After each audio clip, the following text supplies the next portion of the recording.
ధర్మశాల వేదికగా భారత్ ఇంగ్లాండ్ మధ్య జరుగుతున్న 5వ టెస్ట్ మ్యాచ్లో భారత జట్టు మొదటి రోజే మ్యాచ్పై పట్టు బిగించింది. టాస్ గెలవడం మినహాయిస్తే ఇంగ్లాండ్ జట్టుకు ఈ మ్యాచ్లో కలిసి వచ్చిందంటూ ఏమీ లేదు.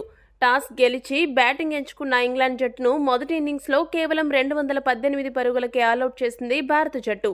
మొదటి రోజే భారత స్పిన్ ద్వయం అశ్విన్, కుల్దీప్ యాదవ్ ఇంగ్లాండ్ బ్యాట్స్మెన్ భరతం పట్టారు. అనంతరం మొదటి ఇన్నింగ్స్ ప్రారంభించిన భారత జట్టు మొదటి రోజు యశస్వి జైస్వాల్ వికెట్ కోల్పోయింది. జైస్వాల్ అవుట్ అయినా కూడా క్రీజ్లో ఉన్నంతసేపు ఇంగ్లాండ్ బౌలర్లకు ముచ్చెమటలు పట్టించాడు. కేవలం 58 బంతుల్లో 99 స్ట్రైక్ రేట్తో 57 పరుగులు చేశాడు.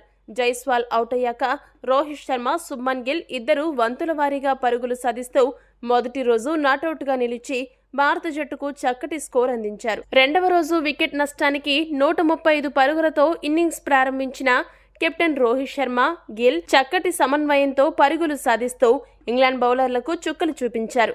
లంచ్ సెషన్ సమయానికి ఇద్దరు సెంచరీలతో కదం తొక్కి ఇంగ్లాండ్ బౌలర్ల తాట తీశారు. దీంతో మొదటి సెషన్లో టీమిండియా ఒక్క వికెట్ కూడా నష్టపోకుండా లంచ్ సెషన్ సమయానికే ఆధిక్యాన్ని సాధించింది. ఇక్కడ గమనించవలసిన విషయం ఏంటంటే ఈ ఇద్దరు బ్యాట్స్మెన్తో పాటు ఇంగ్లాండ్ బౌలర్ బషీర్ కూడా 111 పరుగులు సమర్పించుకుని తాను కూడా బౌలింగ్లో సెంచరీ మార్క్ను అందుకున్నాడు. మంచి బంతులను గౌరవిస్తూ గతి తప్పిన బంతులను మాత్రం బౌండరీకి తరలిస్తూ ఇద్దరు స్కోరును పరుగులు పెట్టించారు. మొదటి రోజే హాఫ్ సెంచరీ చేసిన రోహిత్ శర్మ రెండవ రోజు మాత్రం కాస్త సంయమనంతో బ్యాటింగ్ చేశాడు. మరోపక్క గిల్ మాత్రం దూకుడుగాడి రెండవ రోజు మొదటి సెషన్లోనే హాఫ్ సెంచరీ మార్కును అందుకున్నాడు. ఇంగ్లాండ్ బౌలర్లకు ఈ జోడిని విడదీయడం ఎలాగో అస్సలు పాలుపోలేదు.